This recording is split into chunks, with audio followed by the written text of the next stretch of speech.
새벽기도 마지막 날에 나오신 우리 대한 가족들을 주님의 이름으로 환영하고 축복합니다. 살아계신 하나님 참 감사합니다. 현실의 무거운 짐들로 인해 이 고난주간이 아니면 현실에 함몰되어 날 위해 고난의 길, 그 십자가의 길을 가신 주님을 생각하기 어려운 우리들임을 아시고 이 고난주간을 허락하여 주시고 이 고난주간의 특세를 통해 주의 고난과 부활을 묵상하게 하시며 날 위해 고난의 길을 가신 그 주님을 다시 한번 생각하게 하시니 감사, 찬양, 영광을 돌려드립니다. 하나님, 이 고난주간뿐만 아니라 이 고난주간에만 특별히 새벽을 깨우는 뿐만 아니라 우리의 일상의 삶 가운데 날 위해 고난당하신 주님을 늘 기억하는 저희들 되게 하여 주시옵소서. 그리하여서 그 주님의 나를 향한 그 사랑의 십자가를 날마다 생각해내므로 우리의 어려운 무거운 이 현실 속에서도 그 현실에 함몰되는 것이 아니라 그 현실을 뛰어넘으며 그 현실을 이길 수 있는 십자가와 부활을 날마다 기억해내는 우리 모든 대한가족들 되어질 수 있도록 은혜 내려 주시옵소서. 오늘도 그 주님의 은혜를 말씀을 통해 깨달음으로 오늘 우리에게 지워진 그 현실의 무게를 이겨내기를 원합니다. 말씀이 육신이 되셔서 그 하나님의 뜻을 기억해내므로 이루어내신 그 주님의 길을 이 말씀 붙들고 우리도 걷게 하여 주시옵소서. 감사드리오며 이 모든 말씀 주 예수 그리스도 이름으로 기도합니다. 아멘. 오늘 주신 하나님 말씀 누가복음 24장 1절에서 12절까지 말씀입니다. 누가복음 24장 1절에서 12절까지 말씀 한 절씩 교독하실 때 살아계신 하나님의 음성을 들으시기 바랍니다.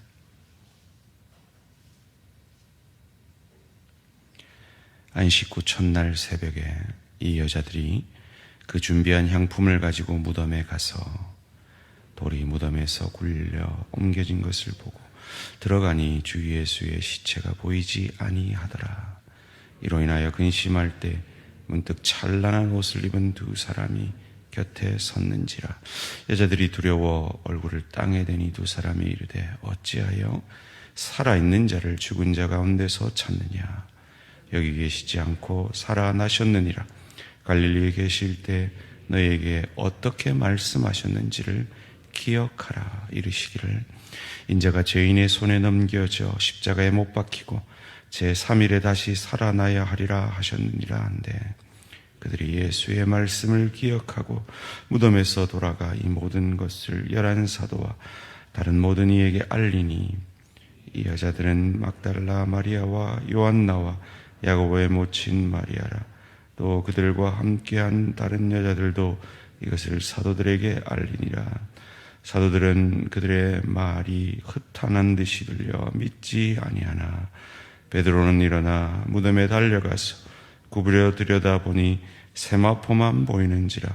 그 된 일을 놀랍게 여기며 집으로 돌아가니라. 아멘. 예수의 시체와 예수의 말씀 기억, 예수의 시체와 예수의 말씀 기억이라는 제목으로 잠시 말씀을 생각하기 원합니다. 무덤을 보고 갔던 여인들이 예수님의 시체에 향유를 발라드리려고 무덤으로 옵니다. 참 대책이 없죠. 다른 복음서에는 우리가 어떻게 무덤에 큰 돌을 옮기랴 걱정하면서 옵니다. 대책도 없으면서 그냥 그 주님을 향한 그 사랑 때문에 무작정 무덤으로 온 것이죠. 그런데 우리도 알듯이 그 무덤에 돌문이 열려 있고 시체는 사라져 버립니다. 이쯤 되면 맞다. 예수님이 살아계셨을 때 부활하신다 그랬지. 기억해내는 것이 정상 아닙니까?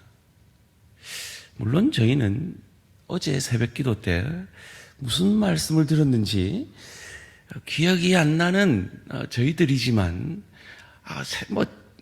어제 새벽기도 말씀은 기억이 안 나도 부활하신다는 그 말씀 정도는 기억해내야 되는 게 정상 아닙니까? 그런데 이 여인들은 뭐 하고 있습니까? 시체만 찾고 있습니다.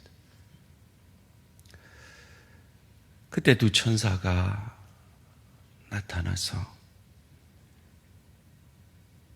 말씀합니다. 6절 말씀이죠. 여기 계시지 않고 살아나셨느니라. 갈릴리에 계실 때 너에게 어떻게 말씀하셨는지를 기억하라. 그리고 8절에 보면 그들이 그것을 기억해냅니다. 그제서야 주님의 부활의 소식을 알리려고 제자들에게 쫓아가죠. 제자들이 예수님이 부활하신다는 이 약속의 말씀을 몇 번 들었습니까? 여러 번 들었거든요. 그런데 그 반응이 또 기가 찹니다. 11절, 12절 말씀입니다. 사도들은 그들의 말이 허탄한 듯이 들려 믿지 아니하나. 그래도 베드로는 좀 낫습니다. 베드로는 일어나 무덤에 달려가서 구부려 들여다보니 세마포만 보이는지라. 그된 이를 놀랍게 여기며 그 다음에 우리 같으면 어떻게 해야 합니까? 예수님을 부활하신 주님을 찾았더라. 이래 돼야 정상 아닙니까? 그런데 뭐라고 되어 있어요? 집으로 돌아가니라. 여러분 이게 이해가 되십니까? 우리 같으면 이렇게 하겠습니까? 그런데 도대체 왜 이들은 이럴까요? 사랑하는 성도님들, 2000년 전 예수님 당시에 이 예수님을 따르던 제자들과 무리들이 부활을 믿기가 어려울까요? 21세기를 살아가는 현대인들이 부활을 믿기가 어려울까요? 여러분, 부활에 대해서는 2000년 동안 말씀과 복음을 통해 인류에게 전달이 되었습니다. 그래서 이 땅에는 부활을 믿는 수십억의 인구가 있습니다. 그러기에 오늘 현대인들에게 부활을 믿는다는 것은 옆집 우리 옆집에 있는 그 집사님도 믿는 그겁니다. 그런데 이 시대에 예수님 당시의 부활은 구약에 기록되어 있지 않은 겁니다. 신약 성경에 마리아를 비롯한 일부가 부활을 믿는다고 고백했지만 그 부활에 대해서 구체적으로 알지 못하는, 그래서 이 구약의 이 백성들은 죽으면 수월에 간다고 믿었다고 합니다. 그러니까 이 부활에 대해서 전혀 없는 개념이었던 거죠. 그들에게 고정관념은 수월입니다. 그래서 예수님이 아무리 부활에 대해서 얘기를 해도 그들에게 실감이 나지 않는 거죠. 와닿지가 않는 겁니다. 그래서 예수님이 부활하신 이후에 이 요한복음 20장 19절에 보면 공간 이동을 해서 문이 닫혀 있는데도 제자들이 있는 그곳으로 오십니다. 보여주시죠. 선과 옆구리를 보여주십니다. 그때 도마가 없었습니다. 그래서 도마 있을 때 다시 공간 이동을 해서 도마에게 손을 보고 옆구리에 네 손을 넣어봐라 까지 했습니다. 여러분, 이 정도까지 했으면 부활에 대해서 개념이 없었다 할지라도 부활한 주님을 2번 정도 만났으면 이제는 부활에 대한 소망으로 넘쳐야 함에도 불구하고 요한복음 21장은 어떻게 시작하냐면 베드로가 나는 갈릴리로 물고기 잡으러 가노라 이렇게 시작합니다. 이해가 안 되죠. 이만큼 고정관념은 무서운 겁니다. 예수님께서 승천하시기 전에 지상명령을 주시죠. 마태복음 28장 18절에서 20절까지 예수께서 나와 일러가라사대 하늘과 땅의 모든 권세를 내게 주셨으니 너희는 가서 모든 족속으로 제자를 삼아 아버지와 아들과 성령의 이름으로 세례를 주고 내가 너희에게 분부한 모든 것을 가르쳐 지키게 하라. 지상명령, 이 땅에서 가장 높은 명령, 가장 중요한 명령을 주십니다. 부활을 경험했기 때문에, 부활하신 주님을 만났기 때문에 부활하신 주님이 그들에게 명령하고 있는 겁니다. 그런데 이 명령 직전에 마태복음 28장 17절에 뭐라고 기록하고 있는가 하면 아직도 의심하는 사람들도 있더라라고 기록하고 있습니다. 여러분, 이만큼 부활을 믿는 것은 그 시대 사람들에게 쉬운 일이 아니었습니다. 그런데 그런 그들에게, 그런 한심한 그들에게 부활하기 전에 약속했던, 그런데 부활하고서도 예수님을 만나고도 그 부활의 소망을 갖지 못하던 그들을 향하여, 그 한심한 제자들을 향하여 무엇라고 명령하시고 승천하십니까? 오직 성령이 너희에게 임하시면 너희가 권능을 받고 예루살렘과 온 유대와 사마리아와 땅끝까지 이르러 내 증인이 되라 하지 아니하시고 되리라 하고 약속의 예언을 하십니다. 이런 한심한 너희도 성령이 임하시면 증인 될 것이다 라고 약속하시는 것이죠. 이것이 우리의 소망입니다.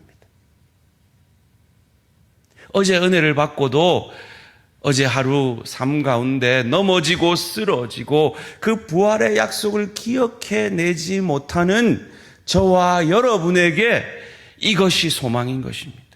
그렇습니다.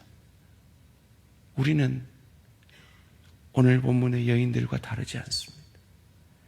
부활을 경험하고도, 부활을 믿음에도, 부활의 주님이 다시 오실 것을 우리가 굳게 믿음에도 어제 하루 우리는 현실에 함몰되어서 예수의 시체만 찾던 사람들이었습니다. 그런 우리를 향하여 주님은 성령이 너희에게 임하면 그 권능의 힘으로 너희가 증인이 될 것이다 라고 약속해 주고 계십니다.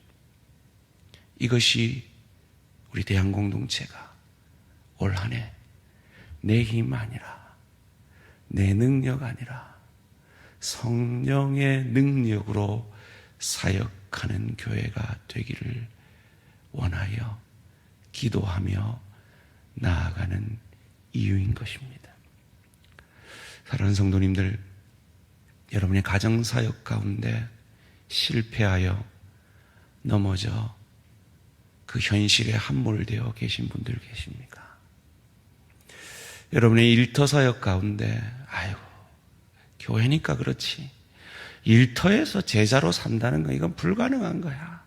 그냥 나는 현실대로 살래, 그냥 시체만 찾으면서 살래 라고 일터사역을 포기하고 계신 분들 계십니까?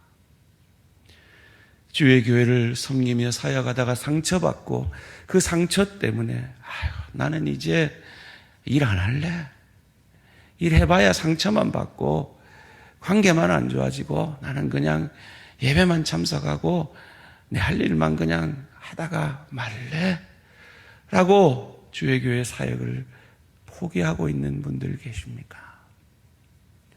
내 한심한 모습 때문에 그저 시체만 찾고 계신 분들 계십니까? 그 현실에 함몰되어 계신 분들이 혹 있지 않습니까? 그런 여인들을 향하여, 그런 부활을 믿지 못하는 제자들을 향하여서도 성령이 너희에게 임하시면 너희가 권능을 받고 예루살렘과 온 유대와 사마리아와 땅 끝까지 이르러 내가 반드시 너희를 증인 삼도록 만들 것이다. 그 하나님의 열심으로 우리 안에 시작한 그 구원을 이루시겠다고 약속하시는 그 부활의 주님의 그 약속의 말씀을 기억해내심으로 다시 일어나 예수의 영이신 성령으로 말미암아 가정사역, 일터사역, 주의교회 사역을 감당하심으로 가정에서 나 때문에 내 남편이 행복해지고, 나 때문에 내 아내가 복되어지며, 나 때문에 내 자녀가 유익을 얻고, 나 때문에 내 부모가 즐거움을 얻으며, 나 때문에 믿지 않는 내 동료가 유익을 얻고, 그로 말미암아 복음이 무엇인지 궁금해지고, 그로 말미암아 내게 없는 것이 당신에게 있음을 알게 하는 주의 몸된 교회를 섬길 때 기쁨을 잃어버린 그 마음을 회복하여서 정말 주의 성령께서 주시는 그 기쁨과 자원함으로 내 맡은 자리에서 충성하며 뭐 하나 더 하지 못해서, 더 섬기지 못해서 안타까워하는 그 마음으로, 사역함으로 주님께서 우리에게 그러하셨듯이 가정에서, 일터에서, 주의교회에서 더욱 복의 통로, 은혜의 통로가 되어지는 저와 우리 모든 성도님들 되시기를 주님의 이름으로 축원합니다. 살아계신 하나님 감사합니다. 참 현실의 무게가 너무 무거워서 주님의 약속을 기억해내지 못하고 그저 시체를 찾는, 시체 없어졌다고 울고 앉아있는 이 여인들의 모습이에요. 성령 충만하지 못한 우리들의 모습임을 정직히 고백합니다. 부활의 주님을 만났음에도 여전히 이 현실 가운데 나는 갈릴리로 고기 잡으러 가노라 고백하는 이 제자들의 모습이에요. 승천하시면서 놀라운 지상명령을 주시는 그 예수님 앞에 아직도 믿지 않는 자들이 있었던 것 같은 모습이 바로 우리의 모습임을 정직히 고백합니다. 그런 우리를 향하여 성령이 너희에게 임하시면 너희가 권능을 받고 예루살렘과 온 유대와 사마리아와 땅 끝까지 이르러 내 증인이 될 것이다. 내가 성령으로 말미암아 너희를 되게 하고야 말 것이다 약속하시는 이 하나님의 열심 앞에, 이 하나님의 약속 앞에 소망을 가지고 다시 일어서기 원합니다. 주의 약속의 말씀을 기억해내므로 가정사역, 일터사역, 주의 교회 사역을 더욱 기쁨과 감사함으로 감당하기 원합니다. 주님, 내 힘으로 불가능함을 고백하오니 이 새벽에 성령의 능력으로 사역하기 원하는 그 기도를 들어 응답하여 주셔서 내 힘으로 불가능한 것 같은 그 가정사역, 일터사역, 주의교회 사역을 성령의 능력으로 감당해내는 우리 모든 대한가족들 되어질 수 있도록 은혜 내려 주시옵소서. 하나님, 우리 세대가 살아온 세대보다 더 악한 세대를 살아갈 우리의 다음 세대가 그 세대 속에서 시체만 찾는 인생 아니라 하나님의 약속의 말씀을 기억해낼 수 있도록 우리 다음 세대에 성령의 기름 부으시고 부활을, 부흥을 경험하는 다음 세대 되어질 수 있도록 은혜 내려 주시옵소서. 오늘 부모님을 따라 새벽을 깨우는 우리 예솜이, 예보미에게 그 하늘 축복을 다하여 주셔서 지혜와 명철 다하시고 부활의 주님을 인격적으로 만남으로 다음 세대를 섬길 귀한 영적 리더로 아름답게 쓰임받게 하여 주시옵소서. 감사드리오며 이 모든 말씀 주 예수 그리스도 이름으로 기도합니다. 아멘. 하늘에 계신 우리 아버지여, 이름이 거룩히 여김을 받으시오며 나라가 임하시오며 뜻이 하늘에서 이루어진 것 같이 땅에서도 이루어지이다. 오늘 우리에게 일용할 양식을 주시옵고 우리가 우리에게 죄 지은 자를 사하여 준 것 같이 우리 죄를 사하여 주시옵고 우리를 시험에 들게 하지 마시옵고 다만 악에서 구하시옵소서. 나라와 권세와 영광의 아버지께 영원히 있사옵나이다. 아멘. 오늘은 한길교회 손재익 목사님을 위한 기도 제목입니다. 첫 번째로 코로나 중에도 복음 사역에 더욱 힘쓸 수 있도록, 두 번째로 말씀의 터 위에 자라는 교회 되도록, 세 번째로 지역사회에 복음 전하는 교회 되도록 복음 사역과 말씀 사역을 위해 한길교회 손재익 목사님을 위해 기도해 주시기 바랍니다. 오늘 하루도 승리하시기 바랍니다.